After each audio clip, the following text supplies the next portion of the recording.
वो भूल गए हैं कि वो किसी राजनीतिक पार्टी के नहीं है, वो हिंदुस्तान के इलेक्शन कमिश्नर है और उनका काम इस संविधान की रक्षा करने का है। आपको जो करना है करिए, मगर बाद में कानून आप पर लागू होगा। आप कितने भी बड़े हो, कहीं भी बैठे हो, कानून आपको नहीं छोड़ेगा। मैं आपको गारंटी दे रहा हूं कि कानून आपको नहीं छोड़ेगा। आपका काम बीजेपी का काम करने का नहीं है, आपका काम हिंदुस्तान के संविधान को की रक्षा करने का है। देखिए, कुछ महीने पहले महाराष्ट्र में चुनाव हुआ, हरियाणा में चुनाव हुआ, लोकसभा का चुनाव हुआ। उससे कुछ ही महीने पहले,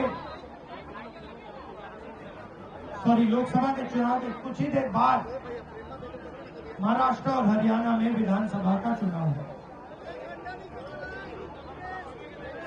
लोकसभा के चुनाव में महाराष्ट्र में इंडिया गठबंधन मेजॉरिटी लेके आए, जीत के आया, और विधानसभा के चुनाव में कुछ ही महीने बाद इंडिया गठबंधन बुरी तरह हारा। उस समय हमने कुछ ज्यादा बोला नहीं, मगर हमने काम शुरू किया। 21वीं सदी है, डेटा की सदी है, डेटा की सेंचुरी है।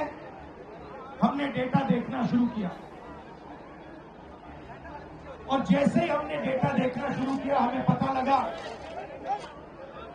कि लोकसभा में और विधानसभा में 1 करोड़ नए वोटर शामिल हुए। मतलब विधानसभा में 10% ज्यादा वोटरों ने वोट किया। और जब हमने पता लगाया कि ये वोटर कहां से आए, ये कौन है, तो आश्चर्य की चीजें निकली। हर कंस्टिट्यूएंसी में जहां भी वोटर बढ़े, जिन जिन कंस्टिट्यूएंसी में वोटर बढ़े, वहां पर बीजेपी जीती। सारे के सारे वोट, जो नए वोट आए, वो सारे के सारे बीजेपी को गए।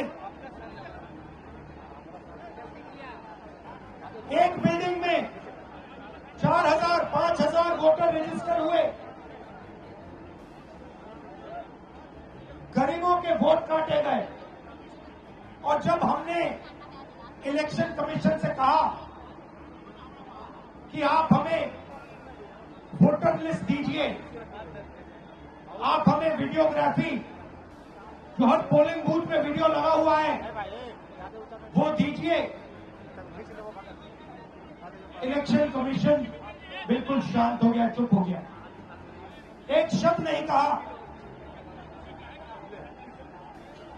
एक बार नहीं, अनेक बार हमने उनसे कहा कि देखिए, कानून कहता है कि हमें वोटर लिस्ट दी जाए, कानून कहता है कि वीडियोग्राफी हमें दी जाए।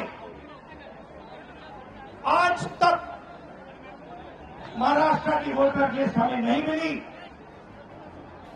वीडियोग्राफी का कानून बदल दिया क्योंकि वो सच्चाई छुपाना चाहते हैं। यहां पे हम आए हैं, 7 मूर्ति हमारे पीछे है।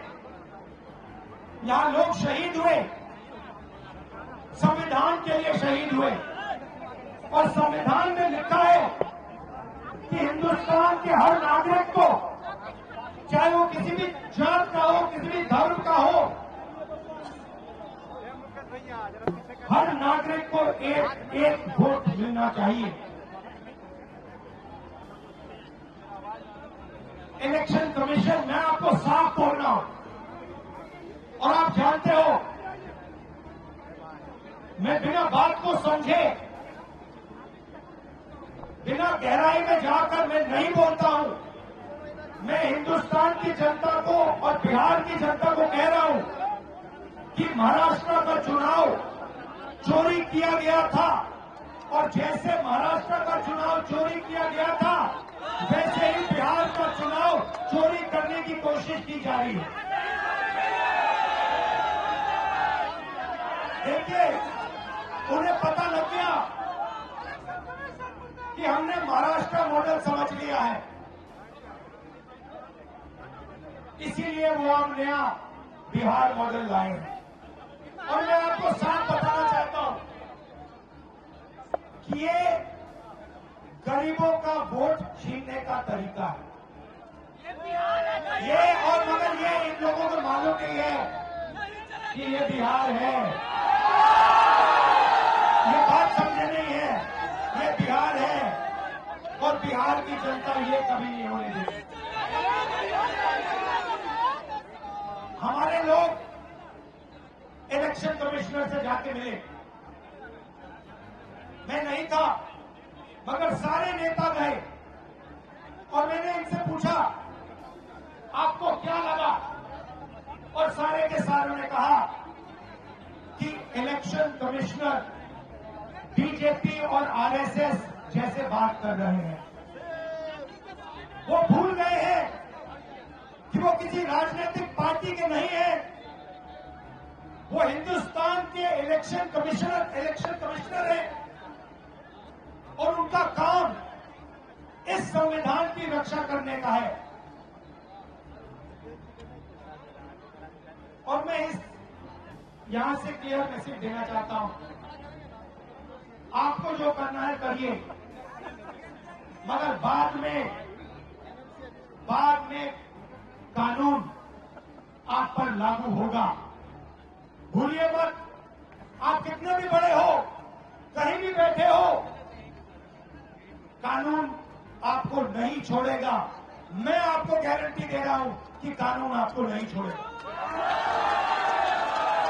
आपका काम बीजेपी का काम करने का नहीं है, आपका काम हिंदुस्तान के संविधान की रक्षा करने का है। आपका काम बिहार की जनता का जो वोट है, बिहार की जनता के दिल के अंदर जो है उसको पूरा करने का है, और आप अपना काम नहीं कर रहे हो। पहले इलेक्शन कमिश्नर सिर्फ बीजेपी नहीं चुनती थी,